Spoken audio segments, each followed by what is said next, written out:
అతనే తాజా మాజీ జడ్పీటీసీ పద్మా వెంకటేశ్వర రెడ్డి గారి భర్త సీనియర్ బీఆర్ఎస్ నాయకుడు వెంకటేశ్వర రెడ్డి గారిని కూడా బీఆర్ఎస్ లోకి స్వాగతం పలుకుతా ఉన్నాం. కేశవన్న ఒక్క నిమిషం చేస్తా ముందుకు దయచేసి మీరు వెనుకపోండి చూపిస్తాను ముందుకు వెనక్కి చెప్పండి అందరు వెనక్కి చెప్పు అందరు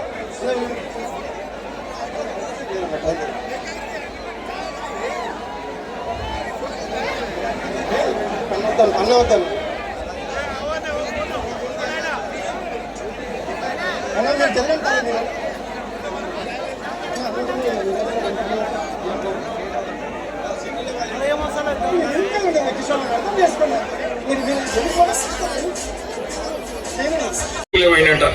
ఏం అభివృద్ధి కోసం, ఎవరి అభివృద్ధి కోసం, నియోజకవర్గ అభివృద్ధి కోసమా, నీ సొంత అభివృద్ధి కోసం పోయినావా, దేనికోసం పోయినావు?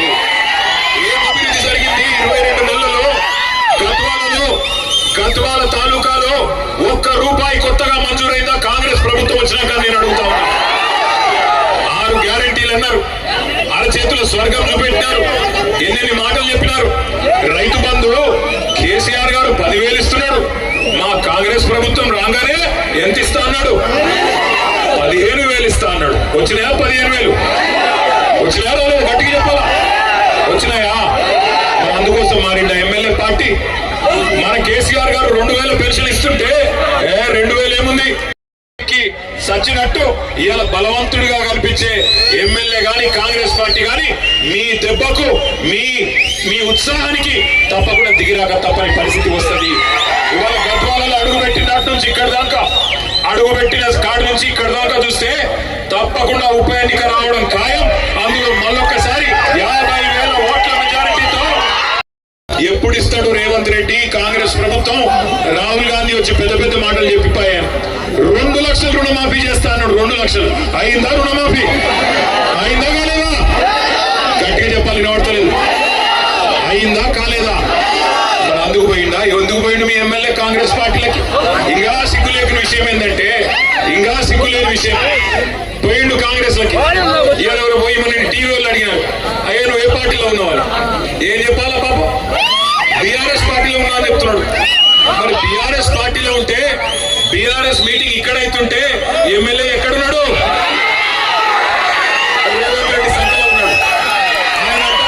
మీరందరూ నాయకులంట గద్వాల తాలూకాలో మీకు ఎవరికేం రాజకీయం తెలియదంట, ఆయన ఒక్కడికే తెలుసంట. ఆడబోయి రేవంత్ రెడ్డి సంఘంలో కూర్చొని నేను బీఆర్ఎస్ పార్టీలోనే ఉన్నాను సన్నాయి నొక్కులు నొక్కుతున్నాడు. నమ్ముదామా? ఆయనకు సిగ్గు లేకపోవచ్చు, మనకన్నా ఉండాలా లేదా?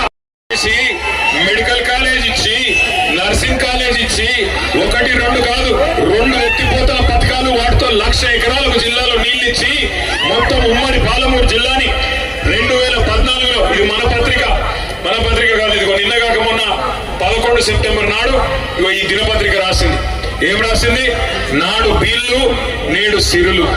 నాడు బీళ్లు ఉమ్మడి పాలమూరు జిల్లాలో నాడు బీళ్లు అయితే ఇవాళ సిరులుగా మారి, ఆనాడు 8 లక్షల ఎకరాలు మాత్రమే సాగుంటే మరొక 10 లక్షల ఎకరాలు పెరిగి 18.5 లక్షల ఎకరాల్లో ఇవాళ సాగునీరు అందుతున్నది కేసీఆర్ గారి నాయకత్వంలో అని చెప్పి ఇవాళ ఈ దినపత్రిక రాసింది. ఇవన్నీ ఇట్లా ఉంటే ఒక ఆయన అడుగుతాడు, ఏం ముఖం పెట్టుకుని వస్తున్నారు? నేను ఇవాళ అడుగుతా ఉన్న కాంగ్రెస్ పార్టీని, కాంగ్రెస్ నాయకులని. ఇక్కడ నిన్నగాక మొన్న పార్లమెంట్ ఎన్నికల్లో నేను గద్వాలకి ఆర్ఎస్ వచ్చిన, ఆనాడు మీ ఎమ్మెల్యే కృష్ణమోహన్ రెడ్డి ఏం చెప్పాడు? అన్నా కాంగ్రెస్ పార్టీలో నేనెందుకు చేరుతా, నన్ను చేరమంటున్నారు, అవసరమైతే రైలు కింద తలబెట్టి చచ్చిపోతా, కానీ కాంగ్రెస్ లో చేరను అన్నాడు. చెప్పినాడా లేదా? అదే చౌరస్తా. ఏం చౌరస్తుంది? వైఎస్ఆర్ చౌరస్తానా? వైఎస్ఆర్ చౌరస్తాలో మీటింగ్ పెడితే ఇక ప్రవీణ్ అన్న సాక్షి, నేను ఉంటే వెంకటరామన్న ఉండే, అందరం ఉండే అన్నాడు. ఆయన రైలు కింద తలబెట్టి చచ్చిపోతాను రైలు పట్టాల మీద, కానీ కాంగ్రెస్ లో పోను అన్నాడు. మనం అందరం ఈ నుంచి కదలొద్దు. కదులుతామా కదలమనుకున్న వాళ్ళందరూ చేతులెత్తాలి. ఇప్పుడే తేలిపోతుంది.